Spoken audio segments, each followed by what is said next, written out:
All right, off we go. We're heading out to my aunt's house today because today is Ugadi, and today is technically the second day of Ugadi. The first day is where we do not eat meat and we pray to God and offer food to our ancestors. And the second day is when we eat meat. Not that we can eat, it's that we have to eat. It's more like a, how do I explain? Non-veg festival. That's what my relatives call it. Let's adjust our mirrors a little bit. Oh, the right one looks quite weak. I have to tighten it. Is the left one also? No, left one's pretty steady. Right one's still pretty weak. We'll have to tighten it.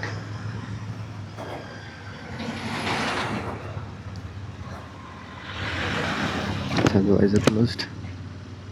Let's see what we find today on the highways.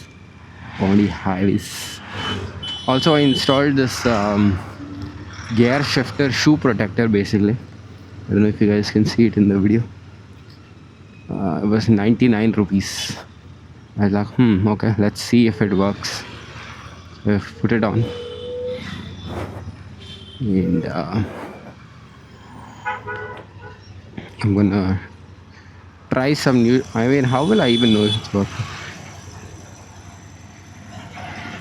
All the shoes that I usually wear. Today I'm wearing sandals because I got lazy. No, because when I go to my aunt's house, I'll have to take my shoes off quite frequently. So it would make no sense for me to wear shoes. It would be inconvenient basically.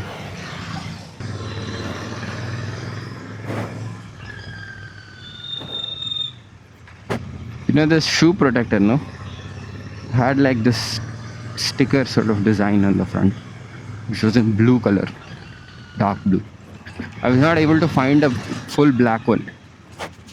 The logo of the company that made it had a contradicting color to black. The kit itself, the shoe protector itself was always in black, but they had colors of the logo, which was red, blue, yellow, green. That was to, I think, match with your bike. But since our bike is black, I wanted a pure black. Brown, one could argue that brown also would do fine because I have brown accents here. But actually this brown accent is different than the brown that you would get down there. Because this brown is kind of, what is it called? Leather finish. That brown would be like a more brown pastel oil color. So I don't want that. So I was a little skeptical, but then I was like, okay, it's fine, what can I do? And lucky for me, the gear selector on this GT now is facing forward. So basically it's like this. And the shoe protector was in a opposite direction. Basically it was like, wait, let me show you guys, like this being the part where you have your feet on. So then what happened is, when I had to install it ulta. Basically, how do I say this? In the opposite direction. Now what benefit did that do me? It hit the logo completely. So now when I look at it, it's pure black. Unless somebody goes under the bike and looks at it, they're not going to see the blue. So that's nice. It feels like everything is coming together for this bike.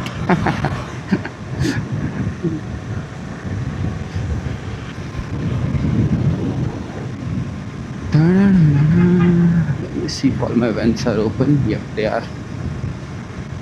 Nice wind. Temperature is also nice. It's not sunny, so my leg is not burning. Usually when I wear my sandals, which I usually wear my sandals in places where I have to remove my footwear very often. Now, for example, I went on the ride yesterday, to the Yelagiri Hills, I had no need to remove my footwear at any point. So I wore shoes. Plus, it was a long ride. Now, here, even though the ride to my aunt's house is like 30-40 minutes, I will be needing to remove my footwear quite often. I had a pair of sandals there, but they're slightly small now because my feet has expanded.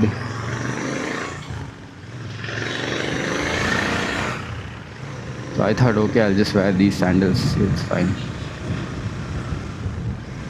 And I'm not wearing my riding jacket because it's gone for wash.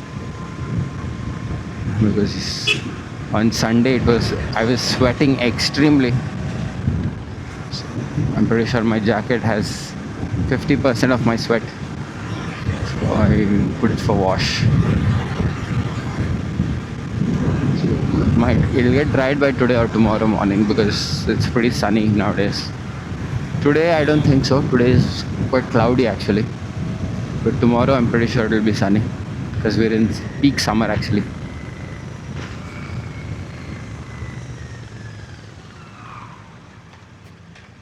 So the way you wash riding jackets actually is like you remove all of the protection that comes with it. Like all the protection that comes in riding jackets are removable basically. So I'll attach photos of how much protection is there in my jacket. I had taken photos of it the last time I put it to wash. So you remove all of that out of all the, what is it called, places, designated places, and then you put the jacket for the wash. Make sure everything else is empty. Put it for a regular washing machine wash. You don't need to do dry cleaning or something like that specific. And then once that is done, you can put them back, and then voila. I also put my balaclava for wash. I was thinking of putting my helmet padding for wash as well, but then I realized that I'll be taking out the bike once in a while, and I always wear helmet, which is a good thing.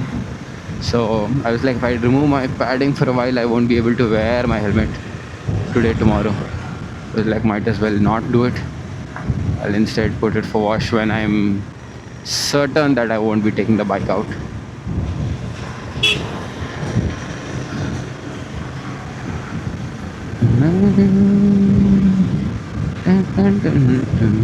I need to get earplugs, man. My ear actually feels slightly damaged because of the freaking wind noise. Because of the constant wind noise.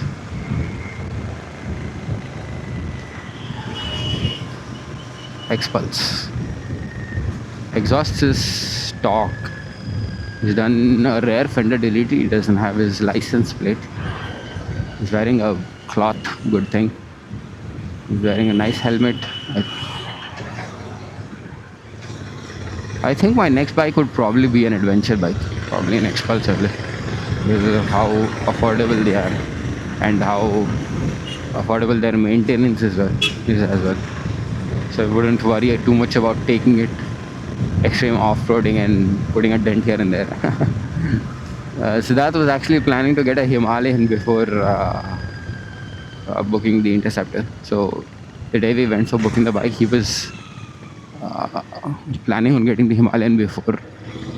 I mean, he was planning on buying the Himalayan, not the Interceptor.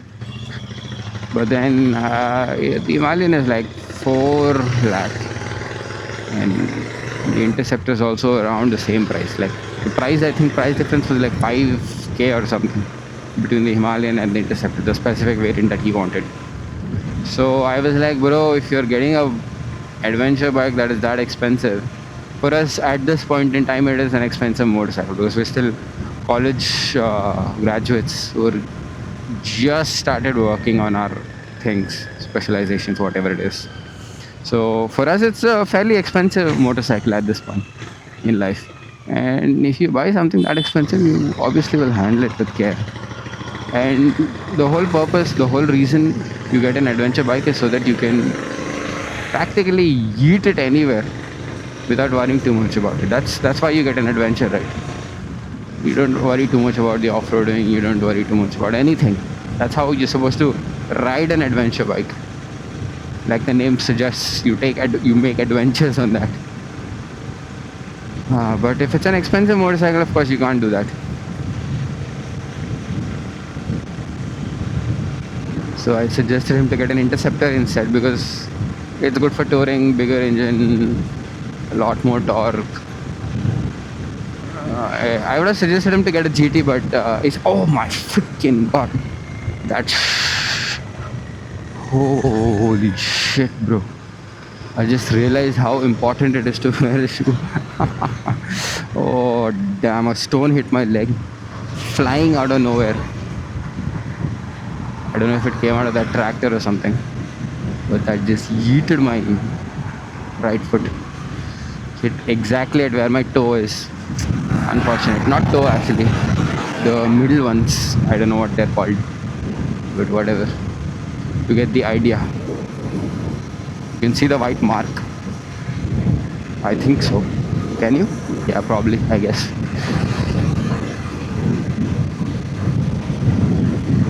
Yeah, like I was saying. So I suggested him, no, I was gonna suggest him to get the GT 650. But then that's not his riding style. He can't do something that's aggressive. So I suggested him the Interceptor instead. And he took a test drive of the Himalayan and the Interceptor. And the Bear 650 actually, because it had just launched when he was booking this bike. And the Bear 650 was far superior than the Himalayan. And the Interceptor was a little more superior than the Bear was a little bit more superior than the Interceptor. But then the problem was that the Bear 650 was upward of 60,000, I believe, from the Interceptor 650. So then it kind of didn't make sense. Like the 60,000 didn't feel that valuable. Like there was no value worth 60,000 added to it. There was a newer infotainment system which I personally don't like, the digital one, because it's a mono uh, instrument.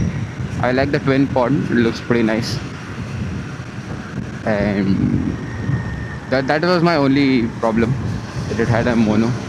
The exhaust was sounding pretty nice. It was a 2-in-1. Unfortunately, you won't have that twin exhaust coming out. That wasn't that much of a big concern because the single exhaust was doing good, and it was giving more power out than the Interceptor and the GT. It was tuned, I suppose, plus the 2-in-1 exhaust probably did something. So, however, it didn't feel that the upgrade was worth 60k. So he decided to get the Interceptor instead. And then that's when I was suggesting everybody in the group that, in fact, we had this discussion before Siddharth was opting for a Himalayan Interceptor or Himalayan, that we should all get one X-Pulse. So that on random days when you want to go true off-roading, you can take it out. And even if something terrible happens with the bike, it's barely expensive for us at this point to upgrade. I mean, get it repaired. If it was the same thing with the Royal Enfield Himalayan or something, the upgrade cost would have been far superior. Not upgrade cost, but repair cost. Which is something we at this moment can't afford. Hopefully in the future, near future, we'll be able to do better. Of course, all of us are working hard, so yeah. Somebody just got a new Duke 390. Congratulations. New motorcycle, man. Motorcycles are something else only. It's like, it's a very big emotional asset actually for anybody. It's like a big emotional purchase.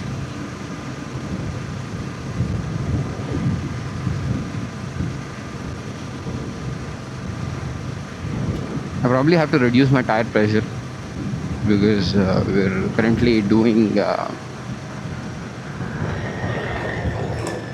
we have the air pressure recommended for a pillion ride as well. Currently we do not have a pillion.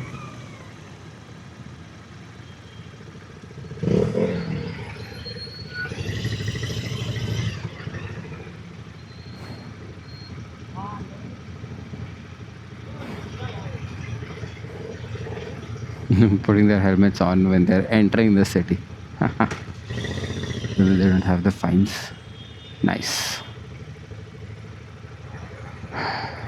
Oh, what the hell? You guys see through the reflection of that safari? The city, no? Yeah. City's rear bumper is held by a in ropes. Interesting. I'll show you guys once I cross the other side.